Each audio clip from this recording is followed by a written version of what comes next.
This is Hidden Killers Live with Tony Brueski, Stacey Cole, and Todd Michaels.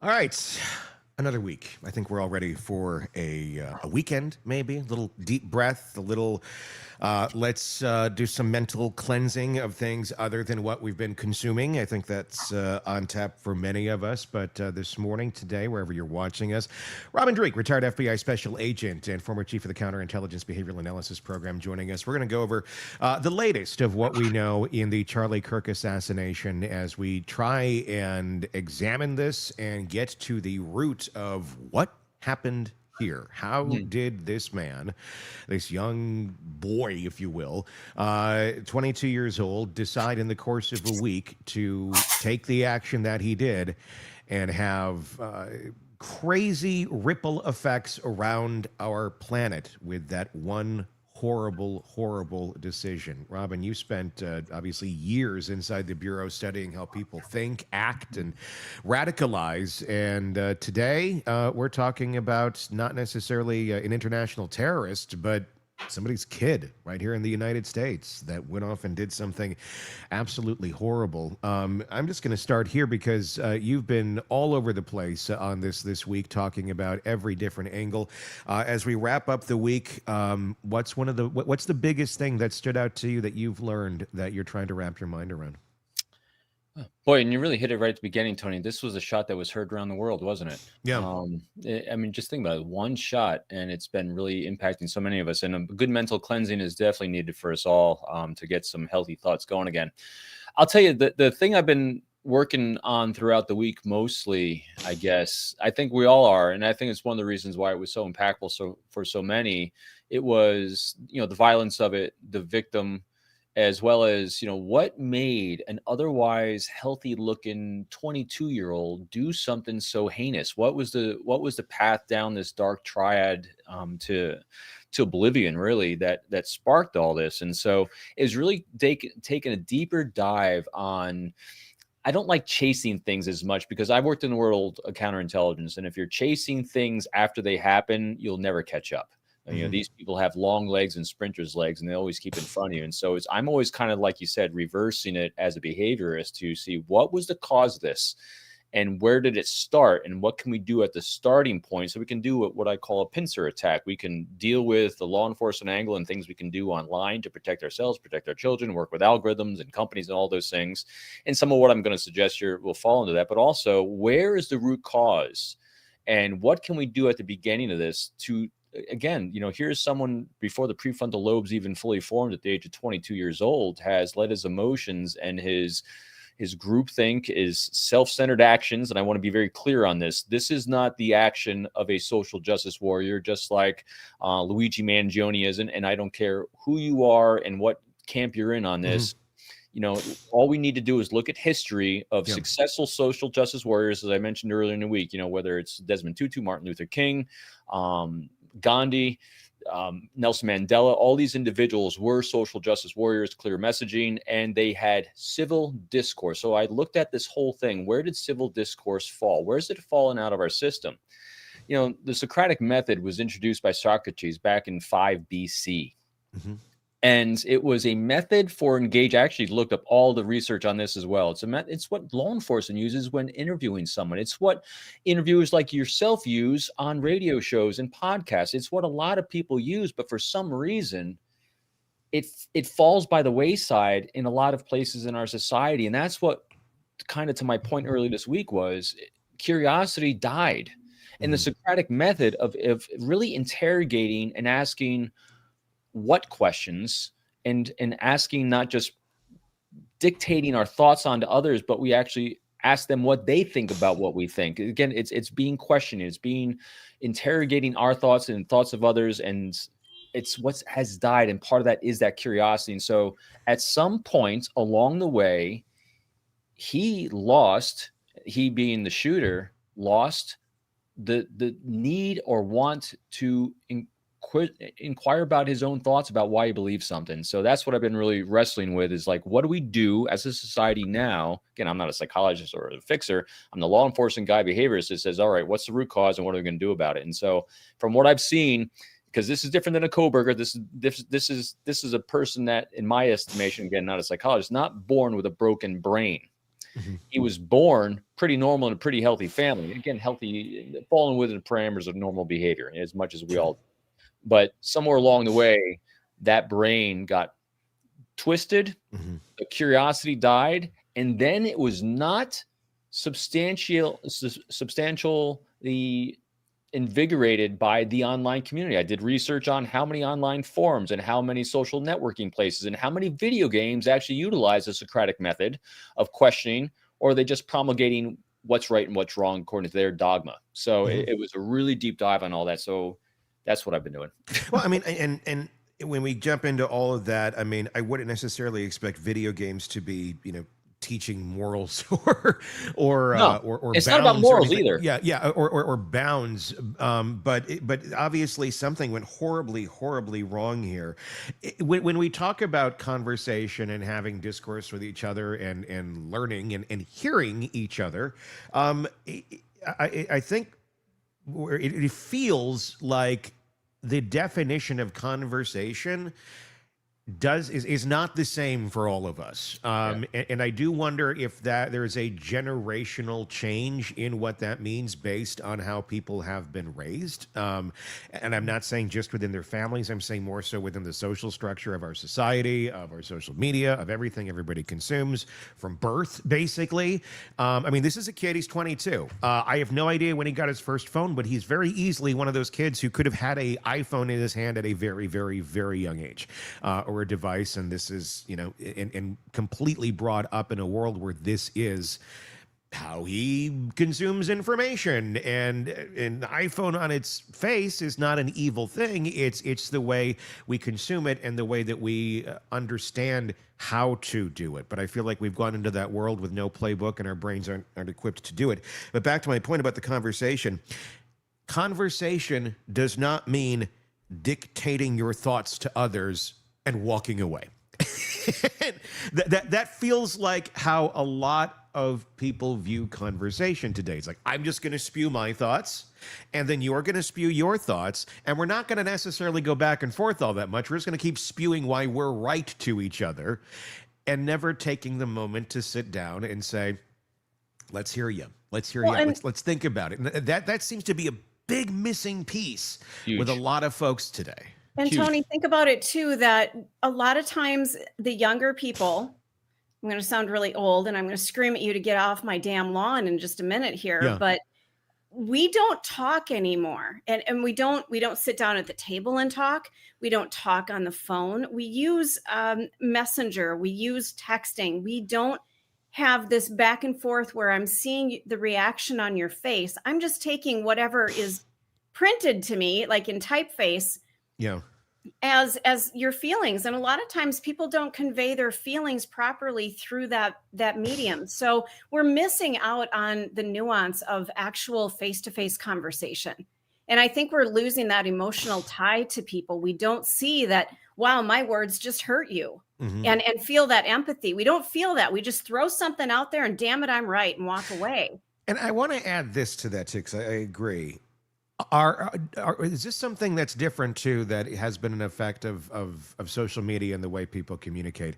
Are we isolating generationally more than we ever have before? I mean, it used to be, it seems you would look to folks who are a bit older than you or much older than you for wisdom, for thoughts, for people who've gone through life a little bit.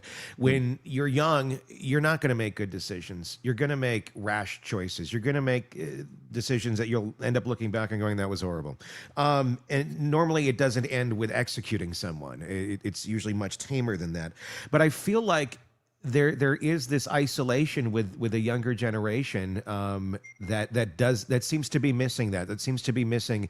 Life isn't as horrible as I may think it is, and the voices that used to be there, the older generations, they're there, but they're not being seeked out, because sometimes it seems that there's a lot of younger generations that just feel very much this is how it is, and then they just get into their echo chambers and they just keep getting the same advice from the same ill-experienced people who don't have any life reps, and they just keep repeating things over and over. There doesn't seem to be that extra voice that comes in and goes, okay, wait a second, I hear what you're, and I'm not saying I hear what this guy was saying in this case. I'm saying just kind of generally when a young person may be struggling as they grow, I hear where you're coming from, I hear where this is difficult for you, but here's how life kind of does play out and things do get better. That seems to be missing quite a bit, I feel like, from a lot of young people. And I don't know the solution. I don't know that it's not being seeked out. I don't know that it's even part of the equation for many people to even think, hey, maybe I should go talk to somebody about this, other than just the same people who have the exact same ideas that I do, who they're exact same age as me. Anecdotally, it seems like it makes sense, and from my own experiences as well. Yeah. I haven't seen any research or studies on it, but it makes sense. Interestingly, about this entire thing too, this microcosm that people are living in, we used to, when we were growing up, we were taught how to fish. Everyone now is just given the fish, and they don't interrogate the information they're provided. I mean, when we were younger, we're saying, hey, if you got to write a paper, so you can go to the library and look it up, and I want at least 5 sources before you can put it down on a piece. I mean, think about that. I don't know how often that is done anymore, and how quick and easy it is to get that information. So here's other research I did on this when it comes to interrogating information and questioning, and not questioning like you're right or wrong. Questioning is like, help me understand what I believe so I can understand what you believe. And again, I'm going to not try to repeat that Socratic method so much, but it's really so fitting for here. Now, if you want, I'm going to read the definition of it. Yeah, sure. Socratic is, for people that haven't heard of it or just haven't done a deeper dive, it's a form of cooperative argumentative dialogue between individuals based on asking and answering questions to stimulate critical thinking, draw out underlying ideas and assumptions, and expose contradictions in one's beliefs. It's developed by ancient Greek philosopher Socrates around 5th century BC, and it's a way to pursue truth through logical inquiry rather than direct instruction or opinions being forced at you. And when I did a study on this, here's another scary thing. This is what schools aren't doing this. There's only one program I could find. Now, granted, individual schools might do this, but there's only one program you could actually buy that it's only used by like 1,000 people across the country, I think, that actually uses a teaching platform for the Socratic method. And this is, I know this is a complaint by many people of our universities, and it's one of the reasons. Again, please put all politics aside. I don't want to hear left or right, Democrat, Republican anymore. This is one thing that Charlie Kirk was trying to do, was to stimulate. Hey, don't absorb and regurgitate what you're getting. Be inquisitive about what it is you're getting. Ask that question to stimulate knowledge, which universities used to do and which schools used to do. And this is where, if I'm going back to the root cause of where I think a normally otherwise healthy individual started down this dark triad path, it was this. It really was this. I mean, that definition I just read, when was the last time you encountered someone other than in that does all they can in your areas of media, of taking communication in college, where it's not just regurgitating and being opinion pieces, but literally being reporters and journalists, interrogating information around you, free of an opinion, free, being what I always call that non-judgmental active curiosity. That is at the heart of what we're doing. And here's also why this is so important. And it's dumbfounding to me that we're not doing it more. Because the last thing I was doing before we came on the air is I was doing the deep research of what happens to our brain chemically when we're actually employing the Socratic method. Yes, that same big four, dopamine, oxytocin, serotonin, and endorphins, are firing when we are on the path of curiosity and discovery. And so what people are doing when they're falling in these online microcosms is that they're seeking the cheap like hit and validation of a crappy opinion, because it's just an opinion, to try to get that same little stimulation than having a rich conversation. Man, history always has the answers to everything. All you got to do is take 2 seconds to look. And this is how we stimulate ourselves as human beings for thousands of years of evolution before the last couple years of this. So our brains reward us when we're doing these things. And so I think if we just start hitting this root cause and just re-infiltrating this into society, starting with families, starting with schools, starting with us all. And let go of preaching at people what you think is right or wrong. And I do this all the time in my emails. Tony, I do it with you. I do it with everyone. I always have an opinion of what I think about something. I mean, when we're talking about these cases, you and our text messages going back and forth, you know, before I actually share an opinion of what I think, if I'm not quite sure about what someone else's opinion is, the first thing I'll always do, and because I want to have a civil discourse, I say, hey, what do you think about this? I don't tell you what I think first. I want your thoughts and opinions about it, because then I'm going to know your context, what your perspective is. And then if it's different than mine, I'm curious about, what made you say that, Tony? Sure. You know, and then we start getting context, we build, and then you know what? 99% of the time, I completely modify my take and assumptions. Mm-hmm. My gosh. Which is rare, and most people don't do that. Most No, people they don't modify anything. They're ingrained. It's carved in. And why would I want to change that? Well, because that's how you grow and learn. So anyway, I'm sorry. I keep interrupting. I'm sucking today on that. This gets us back to the case. Yeah. This is what he wasn't doing. Mm-hmm. And he started getting reps, and he was on an arc of self-fulfilling confirmation bias prophecies of non-interrogation, because as his quote says, some people just can't be rationalized with, or what was the last quote he said? Yeah, I got it somewhere here. I got it too. Anyway, you know, everyone's seen it a million times. In the text exchange, is that what you're referring to? Yeah. Yep. Yeah, I got it right here.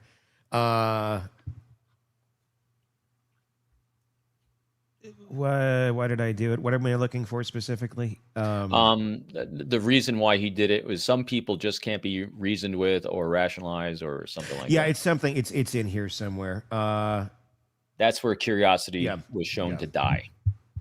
I think if you don't stretch that muscle very much, it just rots. Yeah. If you're not curious, you just go through life just bouncing off of the walls, and that's it. You're not going to re-engage. And I fear that we've lost an entire generation. And I don't mean to throw a blanket statement over it, but we just don't have people who are curious anymore. But we have neuroplasticity. We can get it going again. Change, yeah. and there are people in that generation that are curious.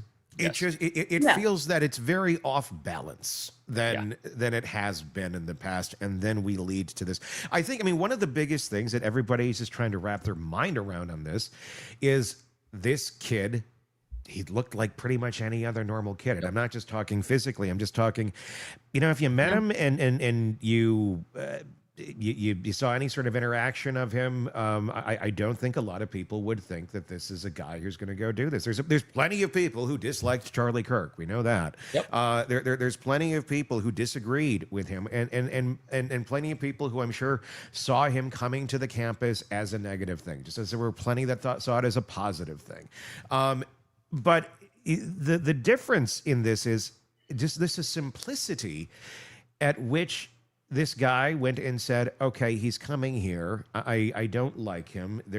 He's too whatever. And it's in this text over here somewhere. You know, what he was saying about it's too negative or too much hate.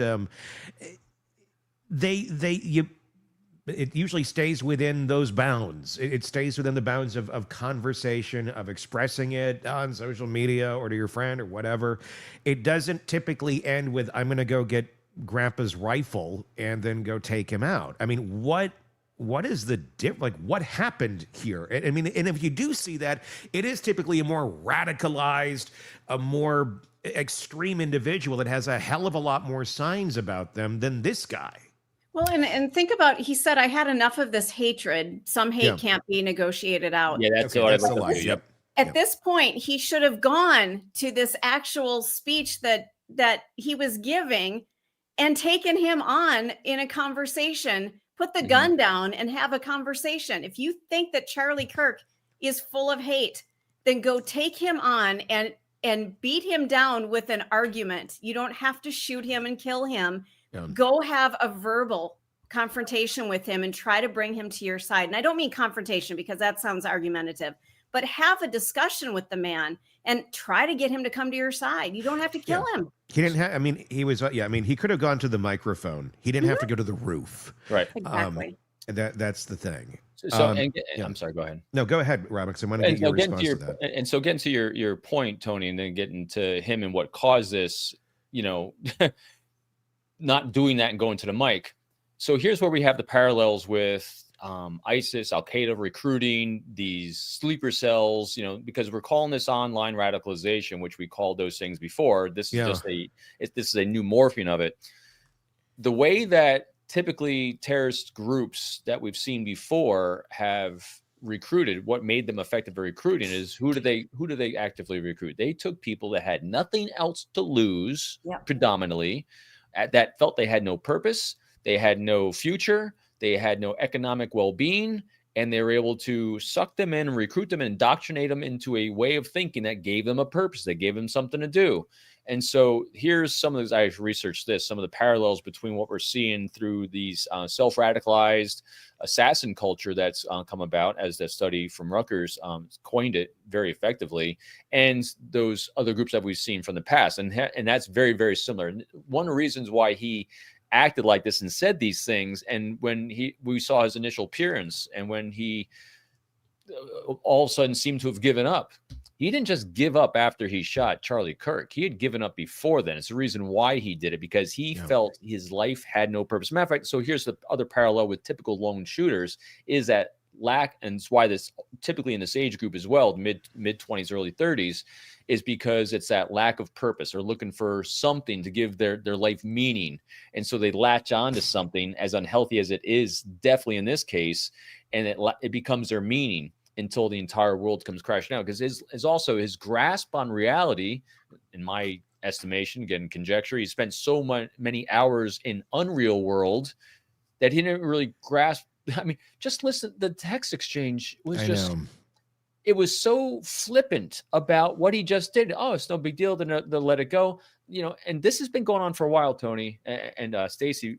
Years ago, before I retired from the FBI, I remember the first time we had an espionage case from someone from a millennial. It wasn't Gen Z here, it was a millennial. And what was very striking to me in this investigation was we had the telephone call that he had made to a foreign diplomatic establishment, where he's basically volunteering over the phone to the bad guys to give them classified information because he wanted some cash, he wanted something in life. Mm-hmm. And I'm listening to this conversation, and I'm comparing it now, again, that arc to everything I've been exposed to before of other espionage investigations, whether it was Robert Hansen or whether it's any other insider threat espionage case we've done, where people were very cognitively aware of the damage they're doing against the national security of the United States, NATO allies, potentially killing people by their actions, and what they're doing for themselves. You could hear the stress in their voice. You could hear the trauma they're going through to kind of take out they knew the severity of what they're doing. You could see the difference in everyday conversations with people and when they're actually going operational. This conversation, this text messaging, didn't just seem like it was everyday life. And the same thing, this first espionage case I saw from someone that was of a younger generation, millennial generation, he was having friends in the background, having a beer party, as he decided to pick up the phone and call the diplomatic establishment, volunteering, flippant, whatever. Hey, I need some cash. And I'm like, it was blowing my mind. And here again, we're seeing exactly the same thing, because the understanding of the ramifications of their actions is completely vacant, which is very different than a Brian Kohberger who's got just a broken brain, or a Lori Del Valle. That's why this one's scary to people, because that, and he looked so much like so many kids we know. Yeah. It makes you scared. I mean, I probably reached out to friends and family numerous times, like I think we all did, just touching base. Hey, I'm here for you. Yeah. In the last week, to say, hey, I'm here for you. This is a path that no one has to go down. Yeah. But that's where I think that this origin of it came was that. I mean, the origin, when you if you were to have a conversation with the guy, I'm sure you get I hate Charlie Kirk is, what he would, say. I hate it, this and that. Okay. But dig deeper. I think at the end of the day, you're going to have if you dig deep enough and ask the right questions, you're going to get a guy who hates himself. And that the fact that he's willing to go and put all his life on the line. His few, I mean, he's gone. His life is over. He'll be executed by the government. The lack of understanding that this is going to be the cause and effect of your actions seems to be a very missing part. There's a lot of people who hate themselves, who go out and act out in ways. But even people who do hate themselves, I guess I'm very baffled by the lack of understanding of the cause and effect here. That he didn't seem to think that there would be an effect to these actions. In his letters, he literally says, "To be honest, I had hoped to keep this secret till I died of old age." I mean, what? I'm sorry to involve you in the text exchange. And he's saying, you weren't the one who did it, right? I am. I'm sorry. I thought they caught the person. No, they grabbed some crazy old dude. It's so flippant. It's so. I know, he's calling someone else crazy. He's calling someone else crazy. It's like he's talking about going and ordering at Burger King. There's no gravity. There's no. He doesn't seem to grasp the depth of his actions at all. And I'm wondering why that is. What's missing in him, or collectively in a chunk of a generation of people, that this seems to be okay in their mind, that they can talk about it this flippantly. And an element of it, again, without, I mean, who knows that they'll have to do psychological assessments and testing on them. I think definitely one element is that lack of purpose. When Viktor Frankl's book, Man's Search for Meaning, I mean, how did people in the concentration camps maintain purpose and meaning? They're the only ones that actually, not the only ones, they are some of the ones that actually were able to survive physically deprivations that were done to the body that killed so many, besides the Nazis themselves, but just the environment that they were in. But some were able to get muscle through it. Not muscle, it's not even the right word. Psychologically, they never gave up because they knew there was purpose in life, and they found that purpose, as small of a glimmer as that was. So when we as a species and an individual lose purpose, because that's an element of what we saw here, someone that totally lost purpose. And this is part of that big challenge of why this current generation, this current climate we're in, is self-radicalizing. Because if you feel you have no purpose, and then you have groups online that say, yeah, we have no purpose together, and it's easy to get down an arc of self-validation inside these echo chambers, well, why not? I hate this guy. This guy's an idiot. I don't like him, and I got nothing else to lose. And that's what, I mean, just see that. And then that becomes their purpose. And I say that in air quotes. It does, because he wants, I mean, a lot of, that term criminal notoriety really comes into play with me as well on this one, because notoriety, not from look how awesome I am, but also it's notoriety sense. I have a purpose. This was my purpose. And granted, at the onset, he had hopes of living through this, but I think that hope died when the reality started coming crashing down on him. That's why he's on suicide watch right now. It's so scary, because there's so many just like him. That's why this is such a that's the scary part, I think, to a lot of people, is we think of, people are being recruited, they're doing this, they're doing that, they stand out. This was another lone wolf, which is the scariest thing. And the idea that he would flip so quick to think this is the solution. You got to think there's a lot more of them out there that are willing to do this on either side of belief systems, of whatever one believes is the right way, quote unquote, that they could flip. Are we in an environment where there is a lot more of these folks who are out there that are we should be really concerned that we're going to start seeing a lot more of this? Or was this really just a very odd duck and it scared the shit out of all of us? I mean, really, where do you think we stand society-wise in terms of people being able to just self-radicalize in such a way that we really haven't seen in this country before with our own citizens? So the methodology that self-radicalizes is prevalent. It is there. And when you look at the crowd supporting Luigi Mangione, you can definitely see there's more potential out there for this. And I'm going to be very honest in this. because of the depth of field I've given this in the last week, I don't have as much objectivity to I think we're fine. Because I've been so immersed in nothing but this.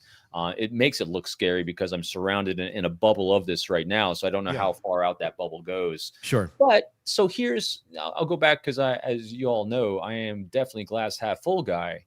The shot that was heard around the world, which is this one, has brought so much attention, not just to another shooting, but to the root cause of the shooting. And that's why we're talking about it. And we're not the only ones hopefully going to be talking about this. It's we need to do something. And I'm so sick of people, oh, it's mental health issue. No, it's yeah, okay. Yes, mental health issues, but no one's ever doing anything. They're just labeling it. It's a gun issue. Yeah, okay. But all these things that we've done before, it's a bad science experiment because nothing we've done has worked. Yeah. And so you really got to think hard of what is the dire root cause of this, because once you can get that going, all else will fall in place again. And so I'm hopeful because I know lots of people that don't fall into this, but I know some that potentially, and I say that word potentially could, but I think, and I talked to my kids about this who are in this age group, and I also do online gaming, but not near the extent of these guys. There are a lot of things in place for speech being flagged, for people being aware of these things, for people doing the right things and shutting this kind of thing down. So I know there are definitely things that are going very right with a lot of people, so it's not just all doom and gloom. If you go online, it's a horrible place to be. I mean, I was just playing last night. That's completely fine.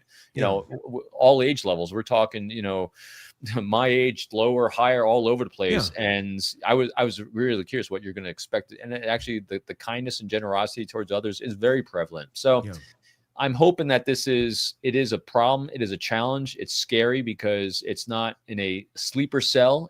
But that's also the positive here. It's not like a secret society we're trying to penetrate. Yeah. This is way out there. Anyone can join these things and kind of get a deeper understanding of what's going on. And that falls then on law enforcement to do deeper dives and have the resources to do this. Well, I mean, we can keep catching them, maybe beforehand if we, can figure that out quicker, or after, unfortunately, but that doesn't fix the problem. Right. What needs to change here in society? Because I certainly think we need to get some grip on this, but the direction that we're seeing thus far, I mean, shutting up comedians is not necessarily going to fix our problem here. No, I think, like you said, we just have to have people, and everyone can model the way. And it's the Chinese use when it comes to stealing intelligence. They have this philosophy of, we are going to steal the entire beach of sand, one grain at a time. And to think that one little grain that you have isn't significant by itself, it might feel that way. But when you put it in the hourglass to build an hourglass of a timer, over time, you have a full hourglass. And same thing with anything. So I think it's just people not becoming intolerant of people that aren't curious. Yeah. Just be curious about people who aren't curious.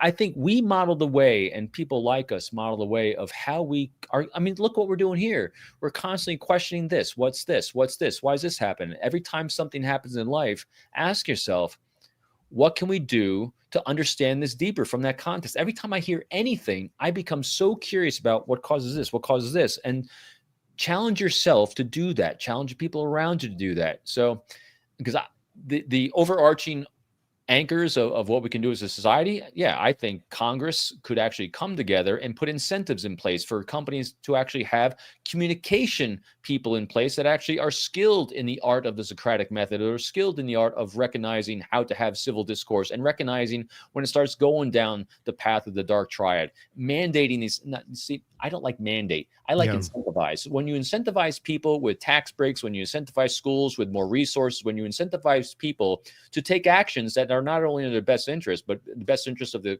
organization, institution, individuals.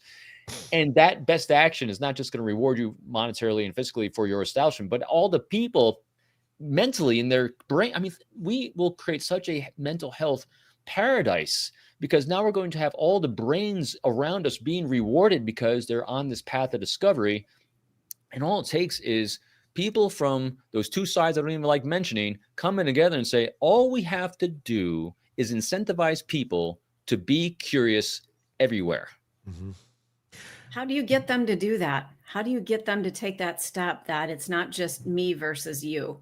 How do we get both sides to come together in the middle? Especially with the younger people. I want to add that into that too, because I'm like, when we're talking about in a corporate setting or something like that, the cookies are already baked. These are adults that have a lot of this has to go back into the recipe. We need to change the recipe of how we're raising these kids and how we're developing these minds and giving them outlets and understanding that to be curious, not to feel like they're so isolated this way or that way. I agree with everything you're saying, but I feel like, okay, great, but let's go back to the original recipe. Otherwise, we're just going to keep putting more toppings on cookies that are already baked. I don't normally say anything during these sessions, but I want to say something that I experienced in the last couple of years in my life, and that is local involvement in your community. Yep. And especially if you're an adult, get involved in your community to do something good. Work with young students, work with young sports players, athletes. Get involved in some way where you're making a difference in their lives. And all of a sudden you see these kids doing the same thing in their life. They're helping other people. They're getting involved. They're looking for ways to be involved in their community to feed the hungry, help the people that need help out there. Whatever it is that you're interested in, get involved locally, because that's how we change things, is on a local level. And then it kind of spreads out from there. Just my thought. I think that makes a lot of sense. And I'm with you on that, Todd, because all I was going to add on to what Tony's question was in congruence with this is it, like you said, Tony, it's the grassroots on this is it starts with parents. And it's not about putting labels of what parents are doing right or wrong. I'm hoping that this is a wake-up call, and I don't like it, but fear is the greatest motivator there is of human beings. It motivates us to do everything. It's why our greatest thing that we're always doing, we're always going to take actions in our own best interest in terms of our safety, security, and prosperity, safety being that number one thing. If as a parent today, watching or listening to this, you're afraid of what your kids may or may not do, or the kids around them may or may not do, here's a solution. Be curious with them. That's all you got to start doing. When you model that behavior, kids will do what they're taught to do. They will model behaviors that they model. I am so fortunate that my wife was the one that modeled this behavior in our family as I'm off working and doing crazy stuff around the world and tried to be that dad. I love we are so close in a family, but my kids are so good in life and would never entertain things like this because they're so rooted with life reps at that early developmental ages between the ages of 9 and 24 of being curious, of us never saying, do as I say, because I say, right. Of saying, hey, here's our rule. Are you curious about what the rule is for? Are you curious about, why we do X, Y, and Z? There was never just because that kills curiosity. It's like, here's the rationale before it. And there was always an interrogation, not interrogation like, tell me, confess. No, interrogation means being actively inquisitive about what it is we're doing, why we're doing it. And just some people agree with it, don't agree. I was all about partnering with my kids. So I was a resource for them on the path that they wanted to choose without judging a path. And if someone or something came into their lives that I felt was unhealthy, I never said, don't see them. You can't do this. You can't do this. I said, help me understand this. Inquisitive. Yeah. You told me you want to achieve and do X, Y, and Z. You told me you're trying to do this. Help me understand. Is this helping you or hindering you from what it is you're trying to walk, the path you're trying to walk? Sure. It made them think. Yeah. Start there.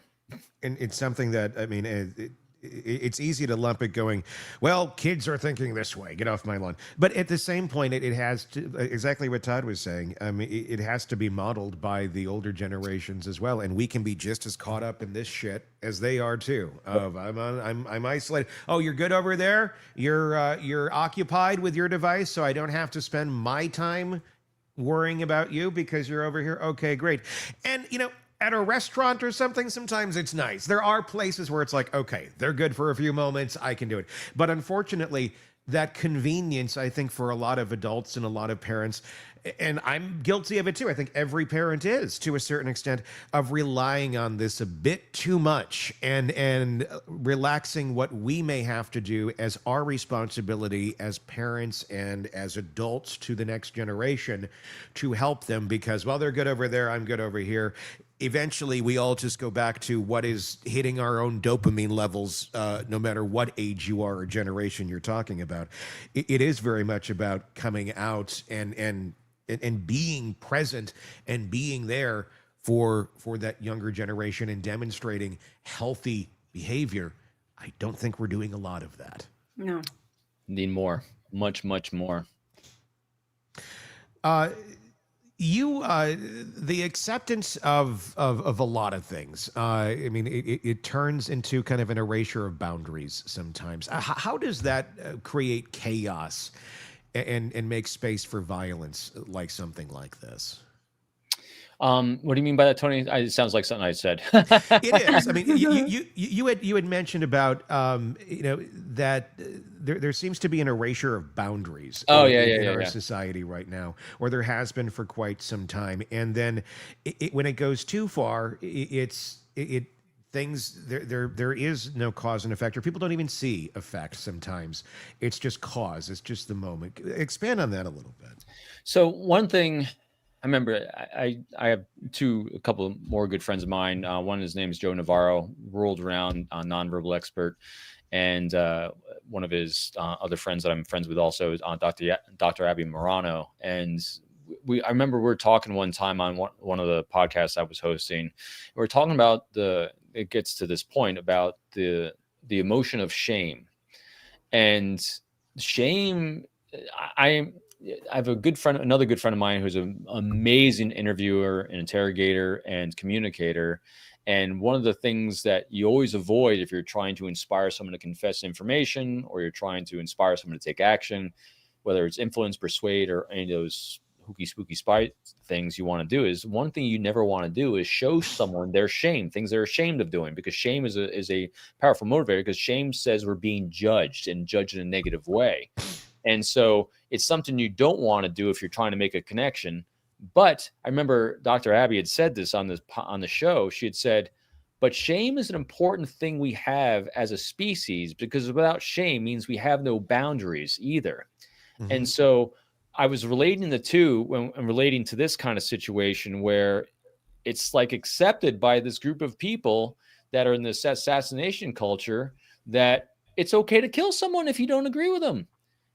That really comes down to me, a lack of boundaries of right or wrong, because they don't associate shame with an abhorrent behavior. It's accepted. And so I think this kind of comes down to, again, pure conjecture and theory on this. If you become it sounds so bad, the more accepting you are of everyone, which is one of my huge tenets, non-judgmental validation of human beings. That is a huge tenet of mine. But there is a limit, apparently, that I was unaware of, that if you are so accepting of everyone in their way of life, their way of thinking, that then starts crossing the moral and ethical bounds where that non-judgmentalism is going to affect the life, liberty, and pursuit of happiness of someone else. That's the boundary. And so I think that's what boundary I'm talking about here is when you have a lack of boundaries and you're so accepting that morals and ethics and the ability to allow others to live a self and healthy, prosperous life, we do have a limit. And that is the limit of that boundary, is that, hey, you think what you want to think, you believe what you want to do, you do what you want to do with your life and with others, as long as we maintain as a species our moral and ethical boundaries that we're not going to infringe upon the life, liberty, and pursuit of happiness of those around us. Sure. What a novel concept. Yeah, and that's something. Yeah. I want to, a lot of people are talking about the text exchange, and I don't know what to think of it. This is what we have. Yep. And I look, I'm not a conspiracy theorist. I'm not trying to go down that road. But it does look weird. And I guess I think a lot of people are feeling like this doesn't look like a text exchange between two 20-some-year-old young men. It doesn't. No. Now, could it be? Yes, it could be that simple. And that's what's making this so weird, is to think that it is just so off. And the answer to this really is just, it's not as complex as I think a lot of people would think it would be for the impact that this thing made. That the horrible impact of the decision this kid made. But I mean, when we read through it, it's bizarre. And I know you've read through it. I've read through it. We've all read through it. I know that we need to go directly line by line.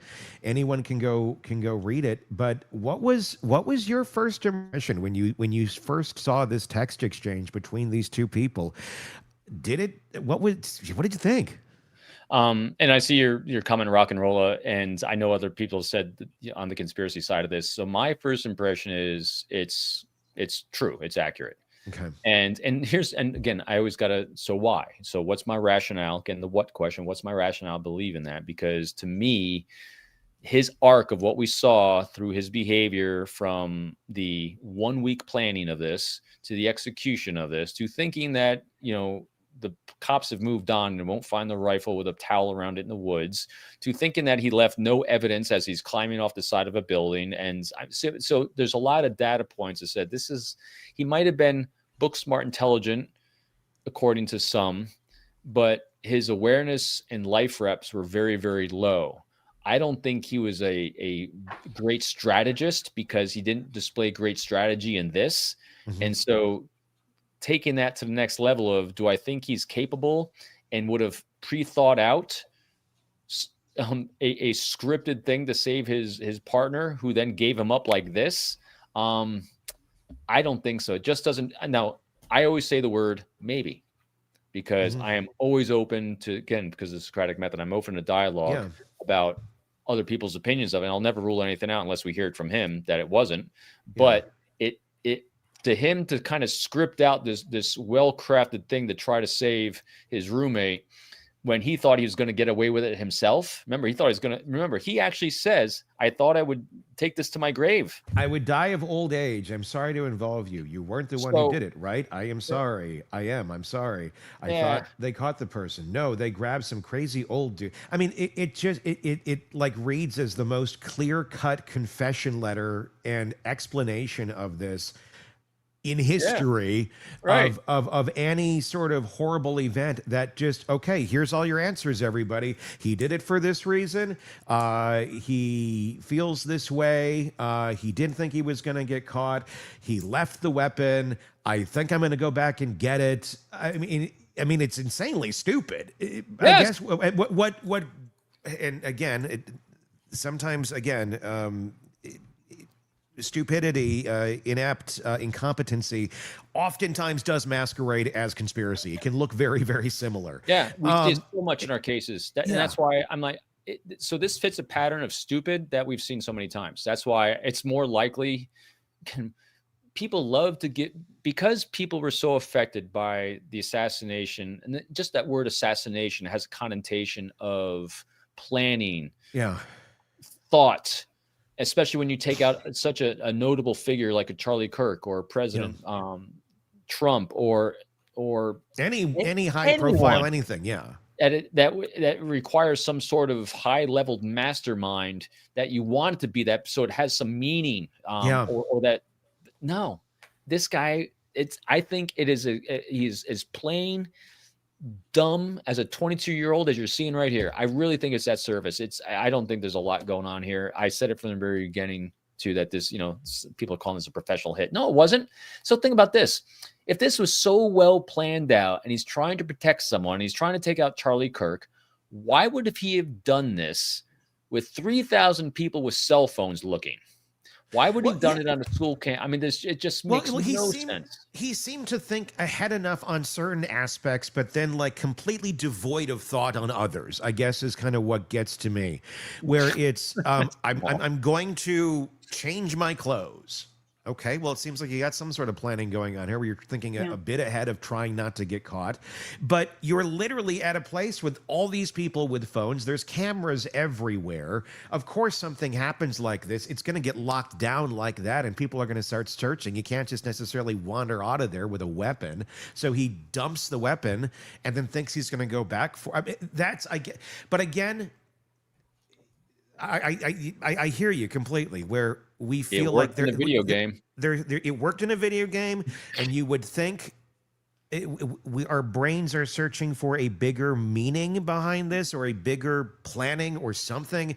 Not just this idiot who doesn't really plan shit very well to go out and do something like this. I mean, it's weird. It feels weird.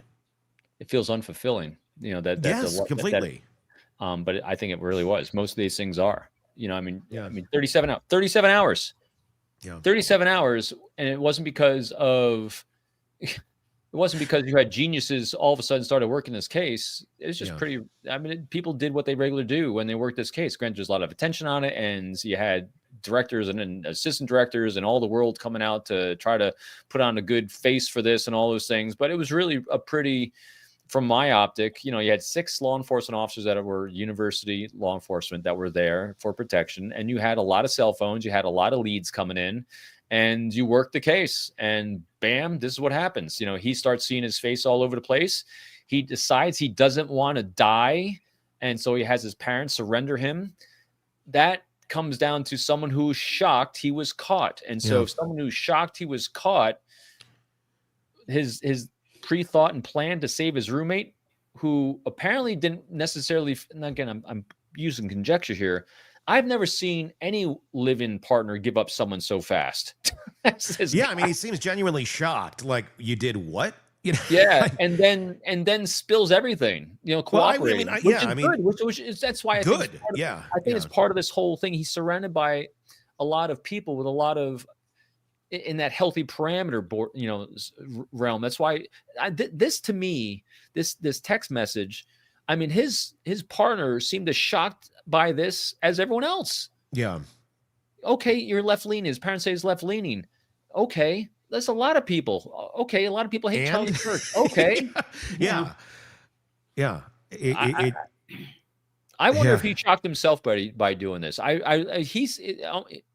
He seems like he almost shocked himself that he went through with this. Do you think he had a death wish? Did he think he was going to end up getting shot and this is how he was going to go out? Was there so much just self-hate going on in this guy? Suicidal ideation is always part of this with a lot of these stuff, but not all. I mean, he had an escape plan. He wanted to get away. Yeah. He's got a suicide vest on now. Again, when you lack purpose in life, you become come see, come on it. I mean, it's literally kind of flipping about your life and the life of others because you're like, what's the purpose? So I think he's kind of riding that edge. But why leave a note then?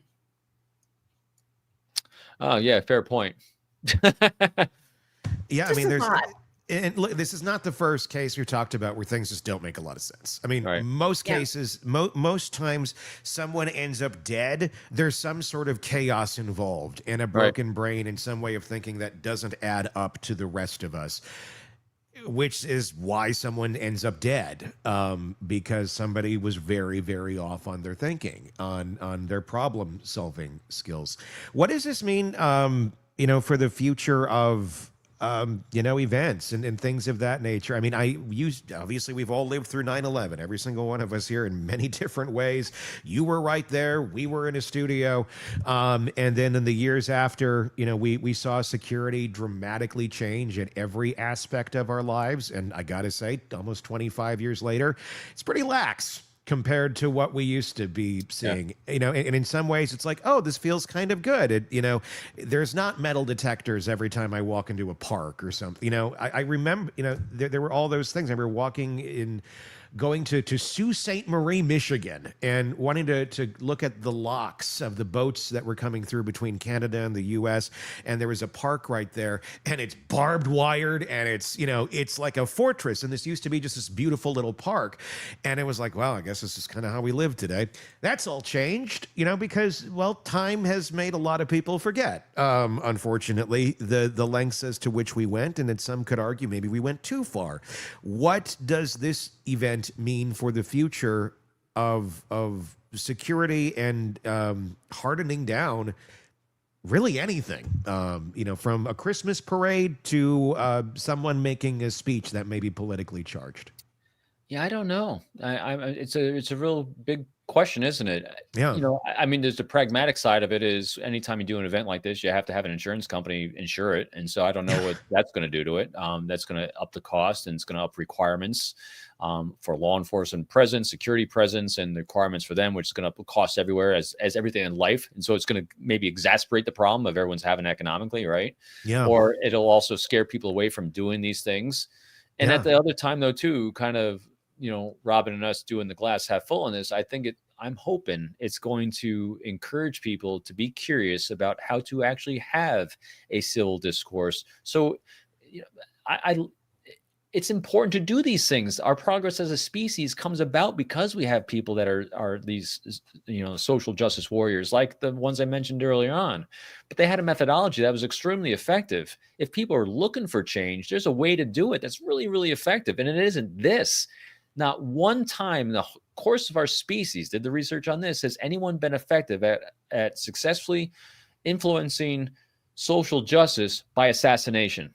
Yeah. Not once. Nope.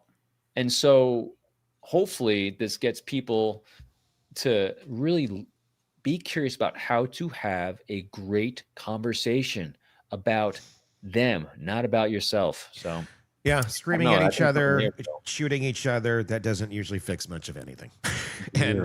and silencing each other doesn't fix anything either.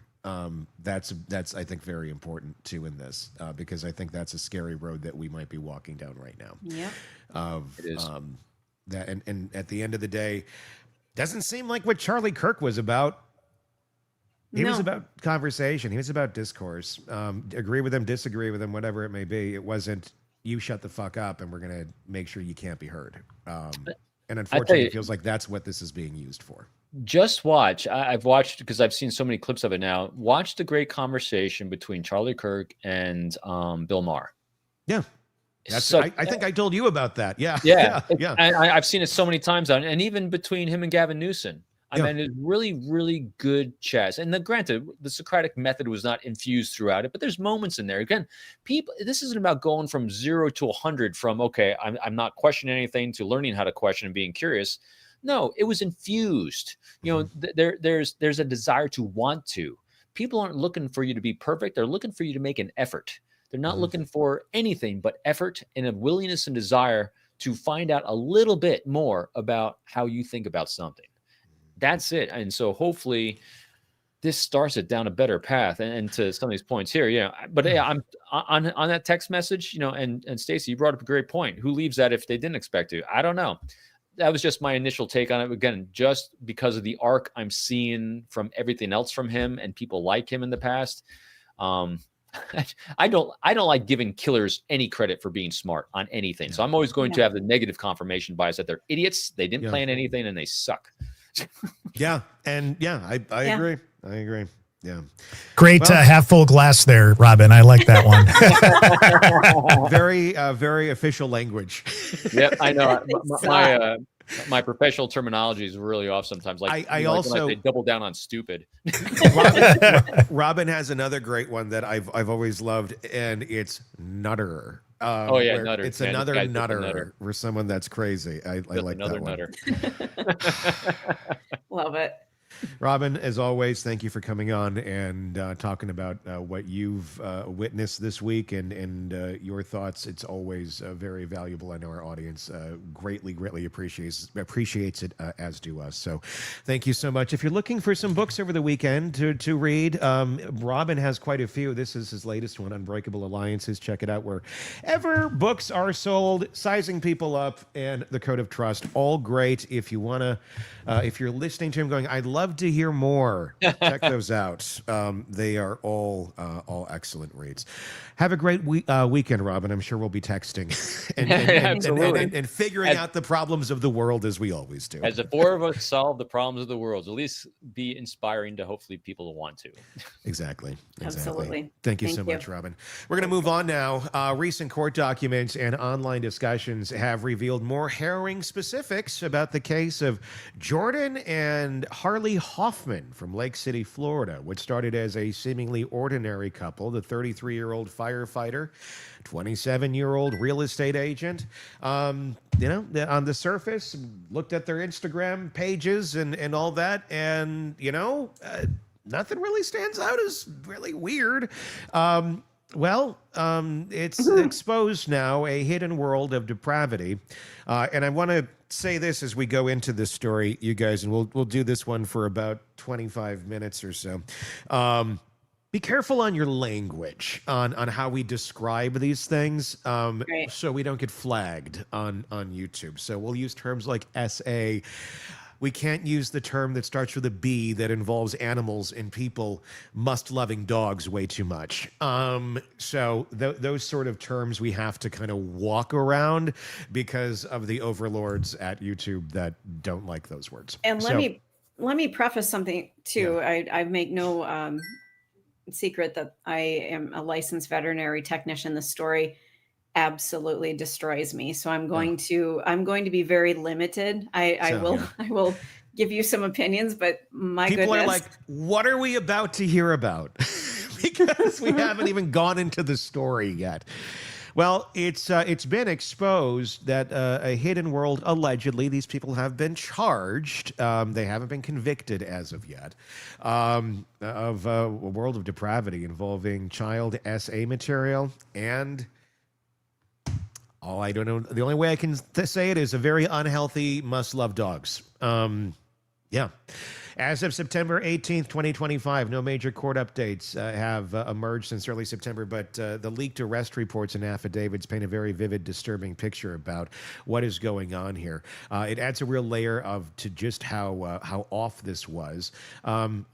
Jordan Hoffmann joined Columbia County Fire Rescue in 2013, building a decade-long career in a role that demands trust and heroism. Harley, she worked as a real estate agent, and on her pictures, let's pull up the her pictures like on park benches and buses too. That's what I'm wondering. I mean, if you saw this couple and they got two kids. You're thinking, okay, it's it looks like any random couple with their kids that you'd see on Facebook. Well, it turns out things weren't quite exactly the case. No. As we dig deeper into this. A cyber tip flagged a Snapchat account that was tied to Jordan, sharing an image of a child in not a good way. The follow-up tip confirmed more shares. On August 25th, Jordan was arrested on initial charges of possession of CSAM and promoting that sort of material, unlawful use of a two-way device and evidence tampering. He attempted to delete the images, but the phone was seized and they were able to get the images off of there. It then also involved images involving animals, dogs specifically, and people. Don't you have enough to do as a firefighter and a real estate agent? Don't you have enough in your life that you'd think? I got to ask you guys. I mean, when you first heard about this story, or when I sent it to you,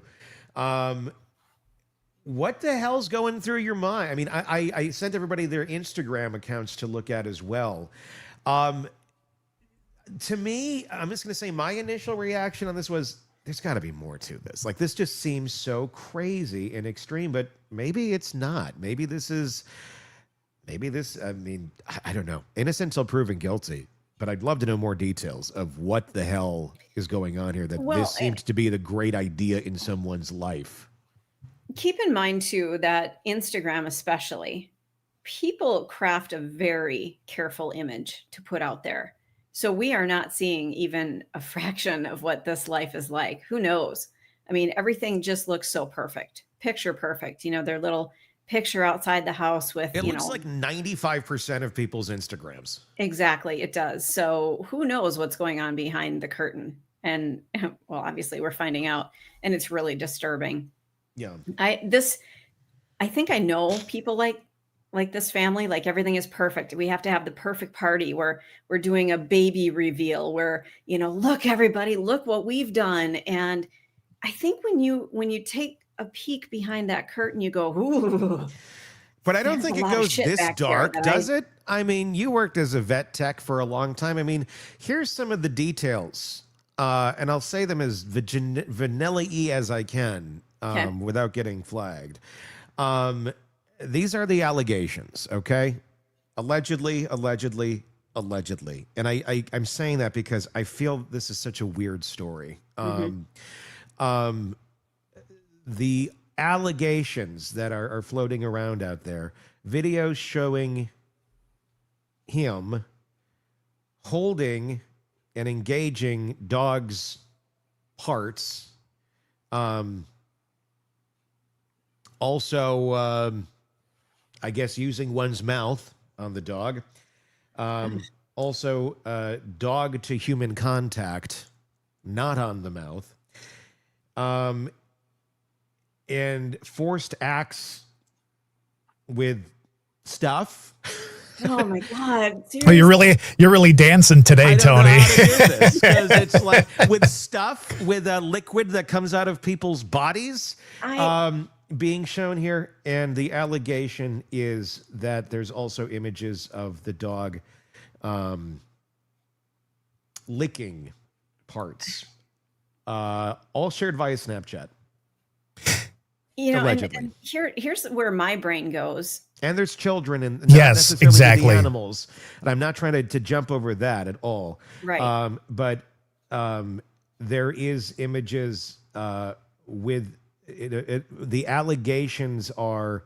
It says a local child. So I don't know what that means, if it means their own children, or I don't know the answer to that question. I think that's very much up in the air. Again, these are all allegations, and I want to be very, very clear on that. The other thing I'd like to point out here is that, yes, animals, we have them sleep in our beds and occupy our homes. But when we start intertwining I'm going to be careful here, our bodily fluids with one another, you are asking for some serious trouble. You really are. Yeah, you're going to make a half dog, half human. That's really weird. Not that. I'm just thinking of great. And then there's the password is. I think Mr. McFeely is here. You better go get that. Speedy delivery. Because of this conversation. What do I do? Do I answer the door? You go get the door, right? Get the door, and you let them in, and we're going to start asking you a lot of questions where you have to use a lot of weird words.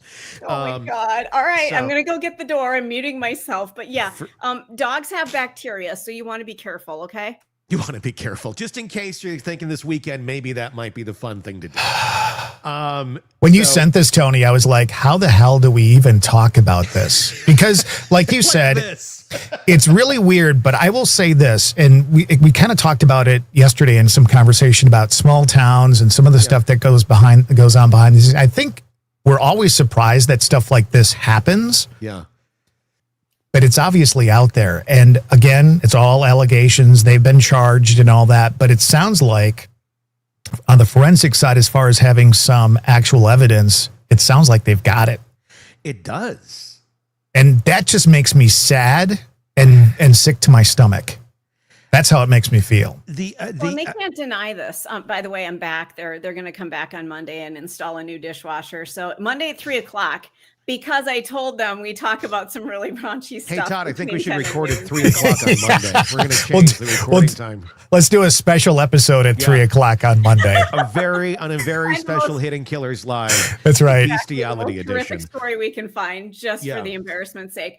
But back to my point. I hope I don't derail this. But one thing, yes, what they did was horrific and awful and disgusting and terrible and all of those things. But again, you don't want to be doing that kind of thing with an animal. I mean, this sounds terrible, but animals have some bacteria that you just don't want to be getting in your mouth. Okay. You just don't. So there's a lot of facets to this story that are just red flag everywhere. This is just disgusting. It's gross. It's horrific. It's all of the things. But here's the other part that I'm not seeing in the story is what's happened to these people. I mean, could they get worms from the dog? I mean, there's just... Did they get worms from the dog? Is that the question you're asking? Well, and let me ask you this then too. Do you just take some Frontline if you're a person? Does that fix that? No, well, you shouldn't. You shouldn't. But I mean, there's so many other factors here that aren't being taken into consideration. This is a horrible story. And how do you get from zero to people. How do you get from zero to must F dogs? I do not. I mean, I'm gonna guess. I don't know. I don't know. My only thought was like, suggests that we need to involve the dog. Is this a generational thing? Is this something that's passed down? Like, well, my grandpappy liked goats. My dad liked Dobermans, and I happen to like collies. Well, Tony decided we should involve the dog. Yeah. Well, here's the thing, Tony, and you know this just from our background in radio and some of the nasty jokes that have been said over the years.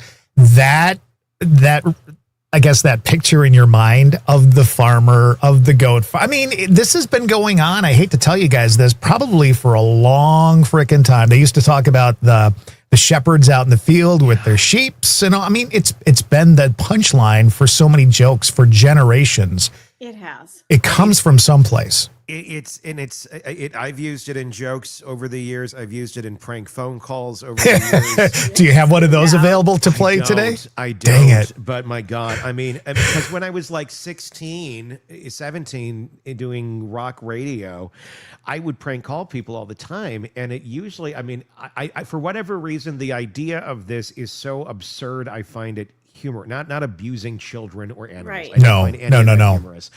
The concept of someone being loving an animal to that degree, and I say loving in air quotes because I can't be more explicit. But there's nothing it's so loving absurd. about this. This is abuse. It's not. It's complete abuse. Yes, and look, I'm only using that term because for censorship, so we don't get flagged. Sure. It's just so absurd. It just kind of like, what? It's like, this happens. But you're right, Todd. I mean, yeah, these stories have been around forever, and it's so insanely absurd. I got to ask you this, Stacey, because I'm sure a lot of people are probably wondering this. Working in the vet world,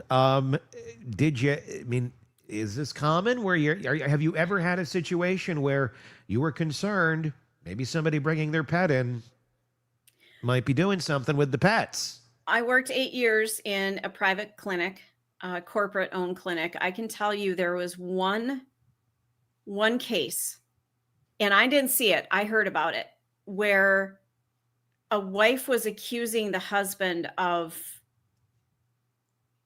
Loving? Yeah. But there was no physical evidence of it, and there would have been. It was a smaller dog. So... Yeah. I think it was just a vengeful wife trying to get her husband into trouble. But so she goes to the vet and accuses her husband of doing the dog to the vet? Yes. Oh my God.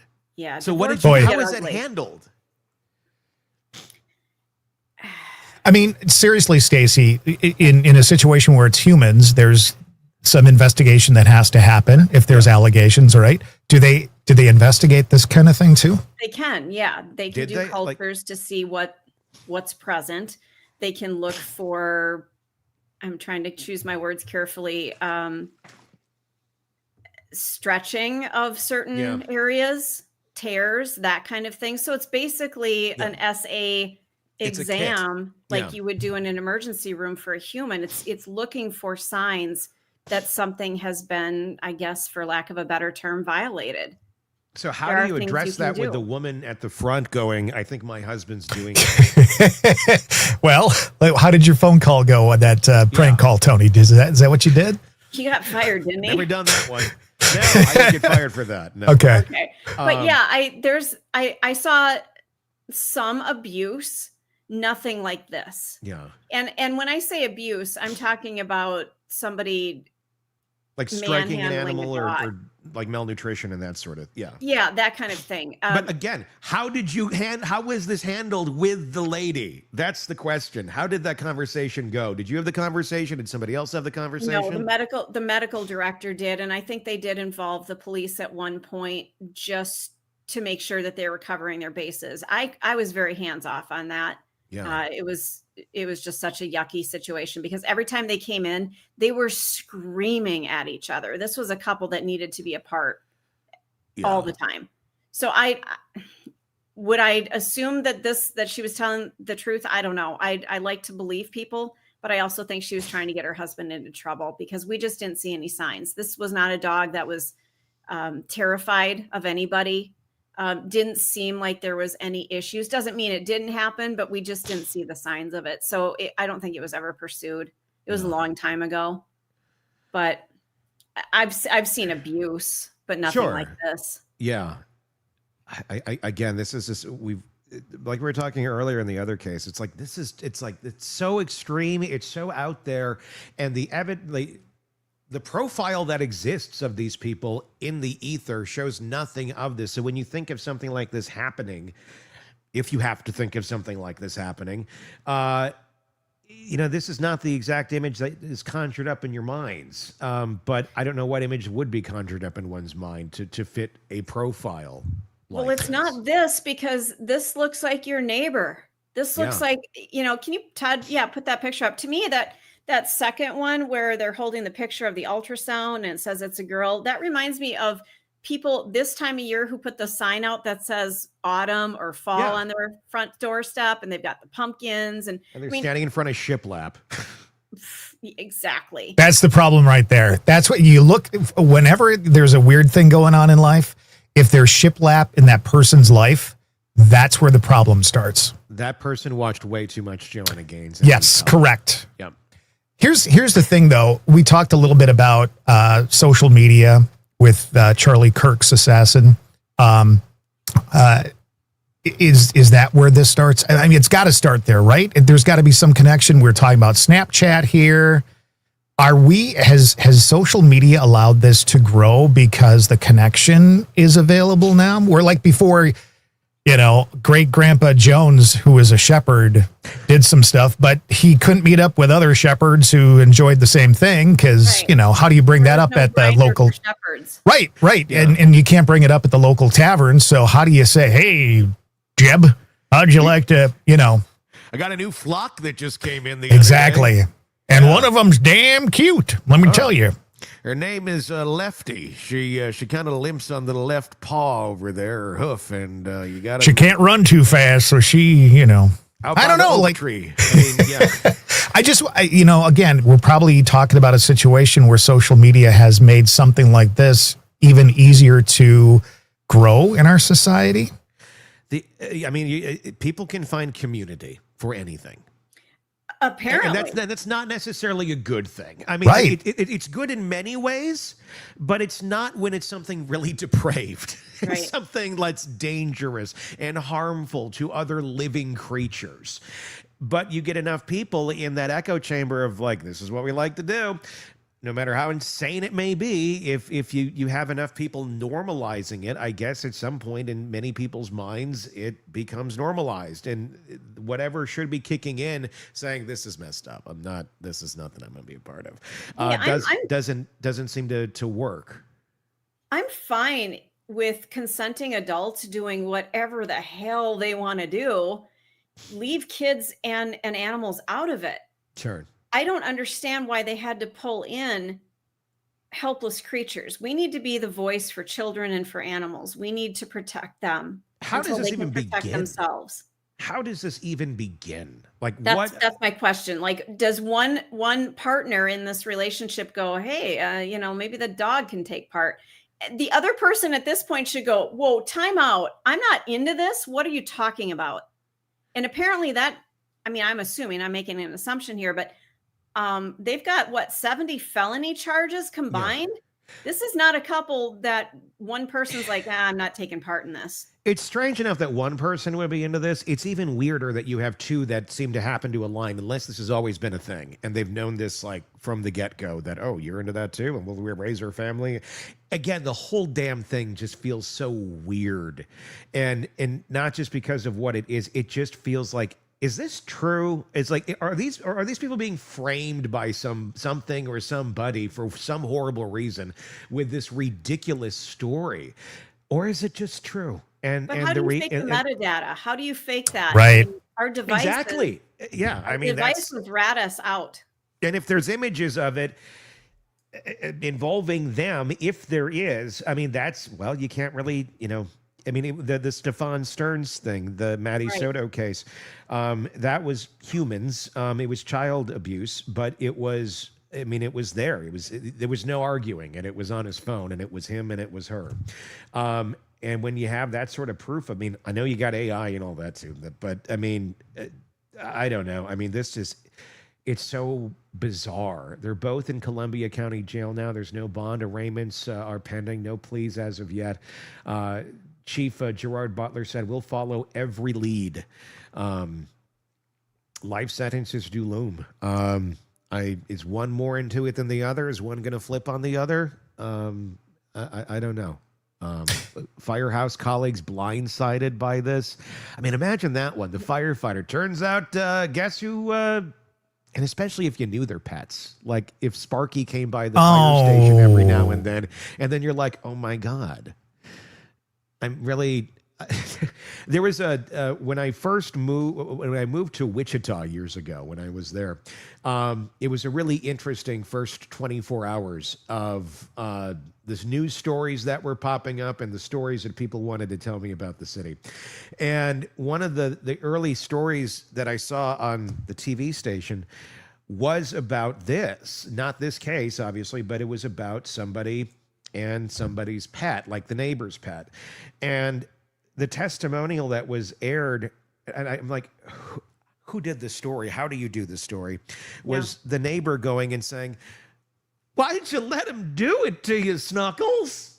And then the camera literally pans to the dog. And I'm like, am I watching the Onion News? Or like, what the hell is this? It was the real news. It's real. It's real. We talk about a lot of yucky stories, but I think this might be my icky story of the week award right here. Yeah. All right. I want if I had an award to actually place in front of me so that you could actually see it, it's definitely the icky story of the week. You should get like a bowling trophy from Goodwill. And then I'll find one. Every week, here's Todd's icky story of the week award. I'm down for it. Yep. I like that. I think we've discussed everything around this. Yeah. I don't know where else to go. So we'll leave it at that. And there's something to occupy your mind this weekend a little bit while you're contemplating the state of the world. On top of that, Brian Walsh. Let's go to that case. This is the Brian Anna Walsh case. Anna Walsh murdered at the very beginning of 2023. The Walsh marriage unraveled in late 2022. Things were starting to fall apart for Brian and Anna in their quiet Cohasset home. Anna was a driven 39-year-old real estate exec, splitting her time between her high-stakes job in D.C. and their three young boys. Brian is 48. He had stepped back from his art world gigs to handle dad duties, but he was carrying a lot of baggage from a federal fraud conviction for art fraud that had him on probation. Rumors swirled about Anna seeing someone in D.C., and she was confiding in friends that she was ready to leave the marriage once Brian's legal troubles caught up. The New Year's Eve rolled around, and they had a few friends over for a little simple dinner. Everyone leaves around 1:30 a.m., and that's the last confirmed sighting of Anna alive. By morning, Brian was telling everyone who asked about her that she got a sudden work call around 6 a.m. on New Year's Day and rushed off to D.C. Her phone pinged one final time at 3:14 a.m. right near the house and then went silent forever. No one at her office had any record of an emergency trip. It was like she just stepped out of her life. That's the way that Brian explained it. right away. Very, very casual. Little too neat for something so sudden. But we hear excuses like this a lot in life from folks. Well, this happened, and you think nothing of it until it, like, the evidence starts piling up of where is she. And when you look at the rumors of Anna's affair and Brian's probation hanging over him, how do you think those sort of pressures might have pushed their fights from arguments to something a lot darker? Well, he's the one who was spotted at Home Depot, right? Yeah, we'll get to that in a moment. Okay. Yeah, that's a process. I mean, I need to go to Home Depot for some stuff, and I'm putting it off. So you should never buy, like a bunch of things that may look like you're hiding or concealing a body all at once. Brian put it all in the same cart. Brian's story about the work call was very rehearsed, obviously. But he had a history of hustles and heartbreak. He didn't come into it with a blank slate. His life was already a string of shortcuts and follow-up. He grew up comfortable. His father was a prominent neurosurgeon at Mass General. Brian turned into the habit of basically bending the truth. By his 20s, he was deep into forging art, selling fake Andy Warhols, like he does. And sketches online for serious money. Then in 2018, his dad dies, left him nothing in the will, explicitly calling him out as manipulative and dishonest. Brian takes it to court, fights hard, loses everything. The family all pretty much looks, look at the guy. This is the guy, yeah.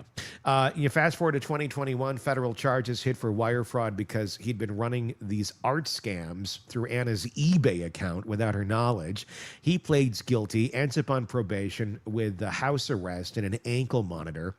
And he's supposed to turn life around. I don't blame her for having an affair and wanting to get the hell out of this marriage. It wasn't a good choice, but they have kids together. Right. He doesn't turn anything around. He's quietly pawning a friend's Rolex for cash, allegedly. Anna starts opening up to girlfriends about how toxic it all feels, says she's done once he's facing real jail time. Even Brian's mother allegedly gets involved, hiring a private investigator to tail Anna in D.C. and confirm the affair suspicions. It was like his past deceptions were starting to catch up, squeezing the life out of what was left of the family. The irony of using Anna's account for this, it kind of hits hard. It's betrayal layered on betrayal. Mm-hmm. What's your take on this relationship? I find it interesting that when you look at an individual like this, it says a lot that Brian's mom is allegedly hiring a PI to tail Anna, to get her in that dishonesty of having an affair, while her little angel boy over here is doing art fraud, is basically on house arrest, and she's having to basically pull the load for the family while he's over here. But we got to make sure she's the bad guy, not him. It says a lot about, doesn't it? It says a lot about his being enabled throughout his life of poor choices. What did you say, Stacey? Sounded like Donna? Yeah, feels a little Adelson-like. Yeah. It does. So I'm wondering, did mom play a huge role in some things here? Yeah, I'm wondering a lot about what exactly led to this man making the choices he makes and thinking it's going to work out. Obviously, all roads lead to narcissism. And it feels like, oh, well, this is where the apple didn't fall very far from the tree. I know nothing about the woman, so I don't know. But if you're hiring but again, you also have to look at it from the aspect of if he's the narcissist, what sort of story is he spinning to mom about what's going on in life? And his mom, you're going to be on your kid's side for the most part. So who knows? She may have, been another victim of his BS too. And all three of us, I think I can say this openly, have been in relationships where you come out the other side and you're like, why didn't I see that? How did I miss this? Why, so there's been some stuff online about how did she put up with that for so long? Sometimes, even if it's right in your face, you don't necessarily see it for whatever reason that is. Yeah. It's the frog in the boiling pot, and okay, I don't understand. The newly recovered frog. I don't know what the frog in the boiling pot means. You got to explain that one to me. I'm not from the country. Okay, You're both in I'm Wisconsin. giggling if they're not in the country. So basically, you don't, this is a horrible thing. Stacey Especially used as an to animal boil lover, frogs all the time. That's what I'm starting to think. And she learned if you slowly boil them, they don't realize they're boiling until they're boiled. And then she'd make soup. And then she'd hand it out. Then she'd sell it on the street corner to children like a lemonade stand. But it was frog soup. That's what it's about. No, I'm kidding. Go ahead. But no, Stacey. it's not realizing, because you're just steeped in it and the temperature is slowly going up. You don't realize that you're starting to boil, because it's not like you're being thrown into a boiling pot. It's just the temperature slowly going up, and it's things compounding on top of each other. It's he's out late tonight because he's working. It's I'm not going to be home this weekend because I have to go down to whatever city for a business deal. It's all the things that start adding up. And then you finally realize, holy shit, this has really been happening. It's that gradual sinking into the abyss, And you're with somebody, and you don't want to think that the person you've chosen to be with could do any of this kind of stuff, right? Yeah. Otherwise, you wouldn't be there. Right. Exactly. And then also, I think that you kind of question yourself too, like, how could I let this happen? You kind of look at yourself and you start questioning yourself, like, why did I put up with this, or why didn't I question that? But a lot of that comes after you find out everything that went down. Sure. Right. Well, exactly. And I'm not a big fan of Louis C.K., but I invoked this a couple days ago and with a friend last night. He made a quote, and I don't know it exactly, but something to the effect of, if you ever have a friend who's getting a divorce and your first response is, oh my God, I'm so sorry. I'm so sorry. That's kind of the wrong response, because no good marriage ends in divorce. Think about that. If you have a great marriage, it doesn't end in divorce. So the shitty, horrible marriages that need to end in divorce, they do. Does that make sense? Yes. Better than the frog in the boiling pot. But yes, it does. It's like a lobster in a boiling pot. That's Right. Same thing. And like I said, I hate to talk about Louis C.K. in a positive light. I used to be a fan of his, but he needs some help. But yeah, that was an interesting statement that he made. And it's framed things for me a lot. Like, yeah, you're right. If we had a great marriage, I wouldn't be living in an apartment right now. So Yeah, a lot of people who go through divorce, you wouldn't be in that situation if everything was fine. Well, yeah, I mean, and the thing is, we don't want to believe that someone we care about could do that for us. But we think a lot of times we hold on to the idea that, well, this will change, things will get better.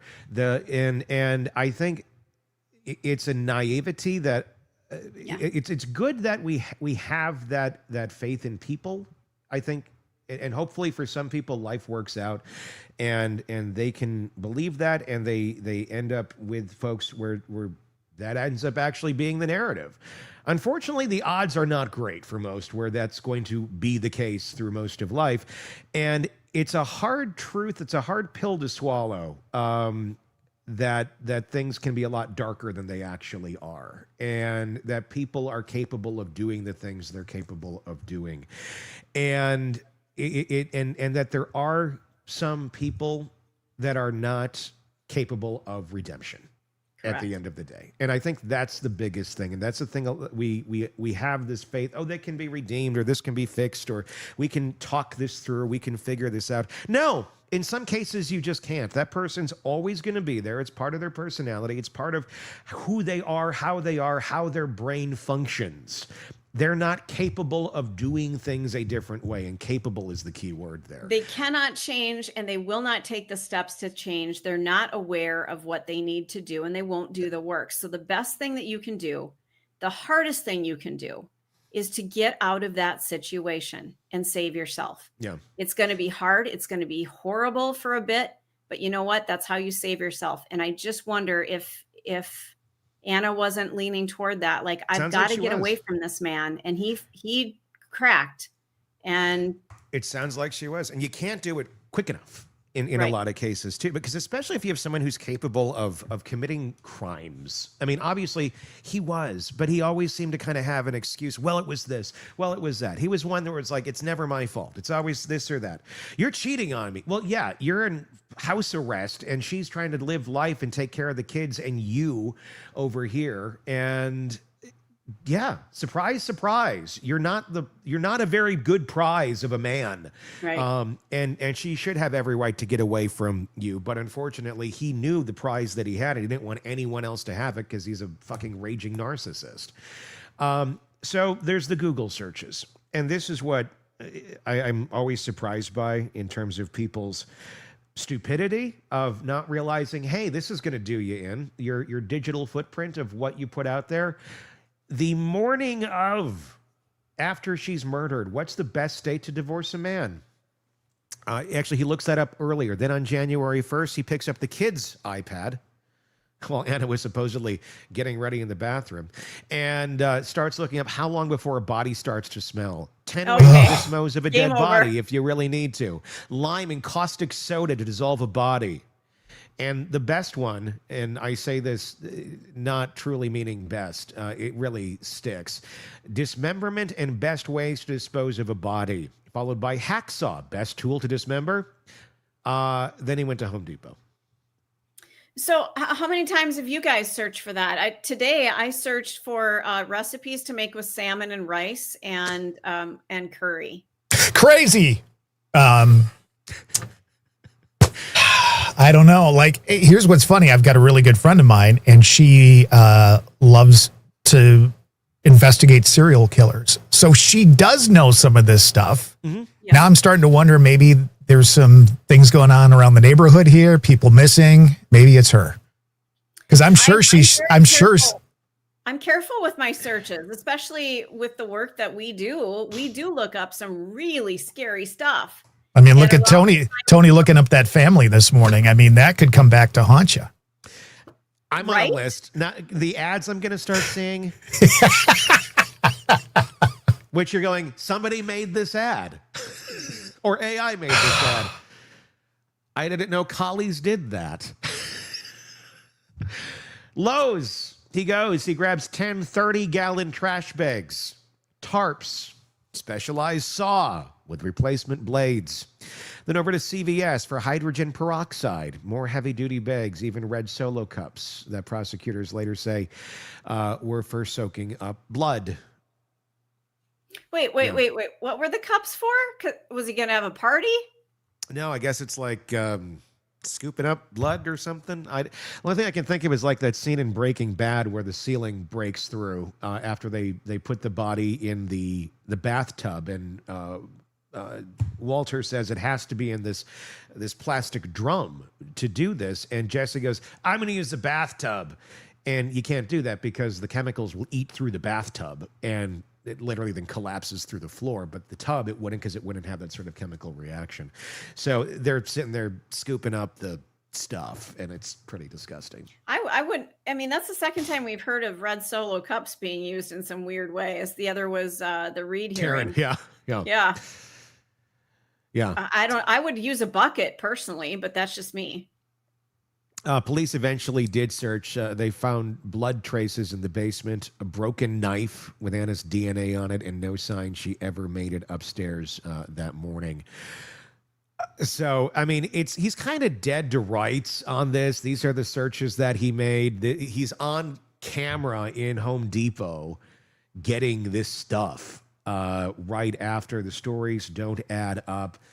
The whole thing, I mean, it does feel fairly clear cut, but of course he's pleading not guilty. I'm going to be very curious as to how they're going to try and argue this. I know one of the early things that they've been trying to argue on this case does actually tie into Karen Reed, Proctor. He was I believe the initial lead detective on this case. Wow. He's a gift that keeps on giving. We haven't heard much about him recently. No, but he was, and they were trying to subpoena information. They were trying to get basically anything that he touched on this case thrown out because of the Karen Reed case. Now, This is a very, very different case. This guy, he has the search history. It's there. It's just there. They've never found her body. The evidence is there. You don't have blood in your basement. You don't have this or that if your wife wasn't murdered in your basement. You just don't. But that was a big point of contention in this case of trying to get those things thrown out. And thankfully, the judge saw through that and said, nope. Yeah, he's not a great detective, but you know what? These are all things you did yourself. This has nothing to do. He didn't plant your Google searches. He didn't force you at gunpoint to go to Home Depot and buy these supplies. You did this yourself. So that is evidence that will stay in this case. Thank God. Because I was kind of concerned there for a little bit with the whole Proctor situation, that anything that he touched, there was going to be a lot of cases that no matter how damning the evidence, may be very compromised, and you could have people that are very guilty walking away from things more than already have been, that the whole cases could get completely, thrown up in the air. I think the Google searches alone and the DNA, I think that seals the case pretty hard.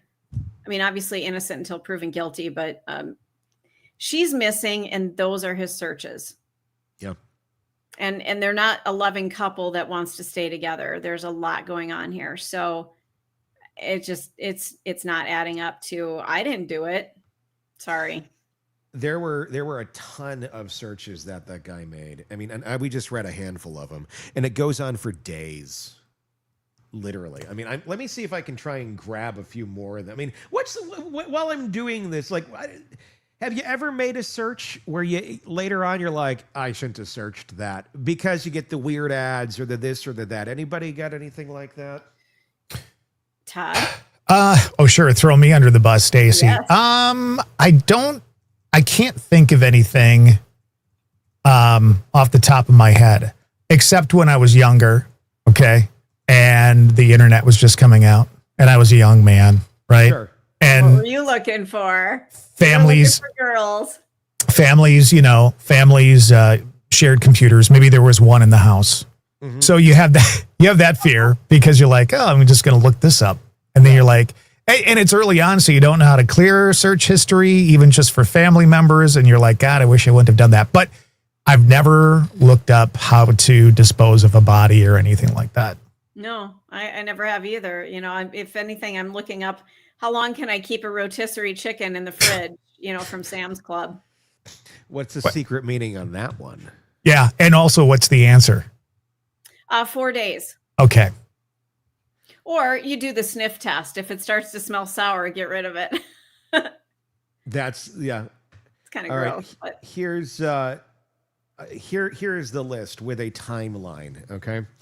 January 1st, 4:55 a.m. How long before a body starts to smell? 4:58. How long, or how to stop a body from decomposing? 5:20. How to embalm a body?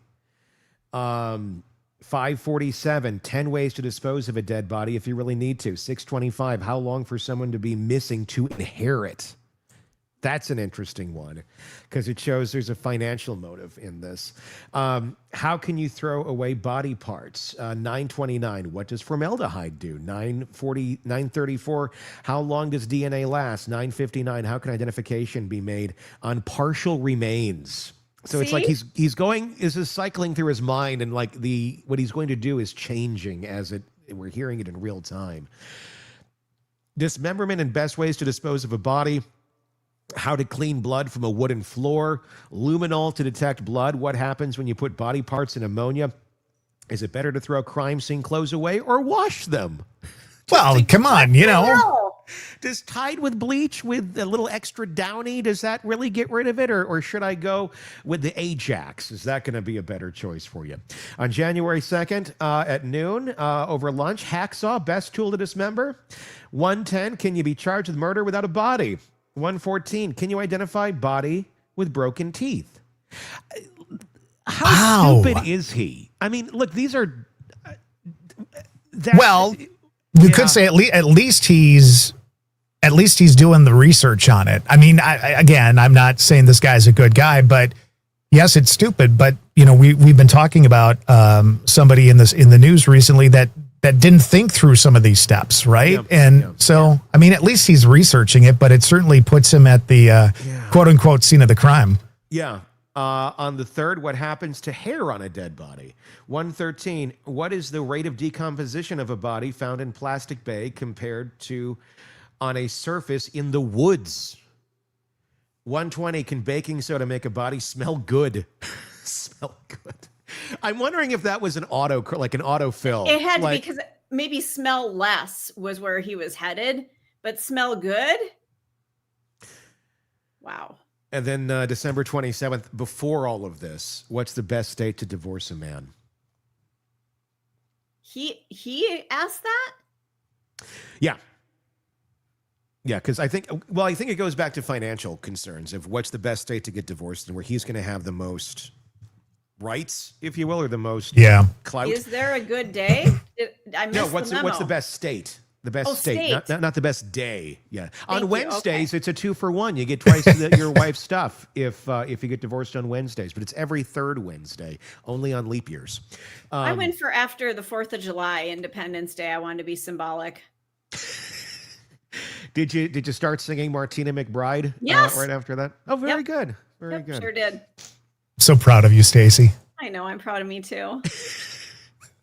So, yeah, there's all of this, but the legal gymnastics continue on in this case. This happened like right after the Idaho incident with Brian Kohberger. Because that happened in November. This happened in December. This thing still hasn't hit trial. Wow. Yet, because it just keeps. This is how legal maneuvering works, and that's why it's so important that investigations are done properly. Because if you don't have it done properly, this case was this close to possibly being dismissed because you had Proctor that was involved in it. Luckily, cooler heads prevailed, and this man will face a jury unless he pleads. I'm wondering if he's just trying to run his time out to see, exhaust all options. And then, well, at the end of the day, I don't see how this man would get away with it. But hey, stranger things have happened. Really wonder what's going to happen with this. I can't see a world where this guy is not in prison for the rest of his life. Yeah. I can't. I mean, especially with his past record and things as well. There's going to be a lot of character evidence of him if it gets admitted. That's the other part. When it gets to trial, is it going to be like Alec Murdaugh, where other past incidents get admitted into it as some sort of character evidence? That doesn't always happen. It shouldn't always happen, depending on the case. You shouldn't be judged for other crimes necessarily, unless it can relate into this. I would think in this case, it would, because it paints the picture, and I'm not an attorney. This is just me from being friends with a lot of them. In my opinion, I think it would, because there's a lot of things that involve the wife, that involve painting a picture of their marriage that would need to be admitted. And I don't know how you do that without putting his past crimes in front of a jury. You'd almost have to. You'd almost have to. Otherwise, you're not getting a clear picture of the state of the relationship. And she's not there to testify. No, she is not. So, horrible case. And it ends with, a bunch of kids that don't have parents now. One's in prison, the other one's dead and probably will never be found. All roads lead to narcissism. And on that note, we will wrap up our broadcast for the week. Be sure to press subscribe wherever you're downloading podcasts so you don't miss any of our coverage on this and the many cases we cover for you right here. Let us know your thoughts. You're in the comments there on YouTube. Just search Hidden Killers with Tony Brueski if you're not there already. Have a great weekend, everybody. Take a breath and tell the people that you care about that you love them. I love you guys. I couldn't do this without you. Back at you. So, all right. Have a great weekend, everybody. Until next time, for Todd and Stacy, I'm Tony. We'll talk again real soon. Want more on this case and others? Then press subscribe now and don't miss a moment of true crime coverage from Tony Brueski and the Hidden Killers podcast.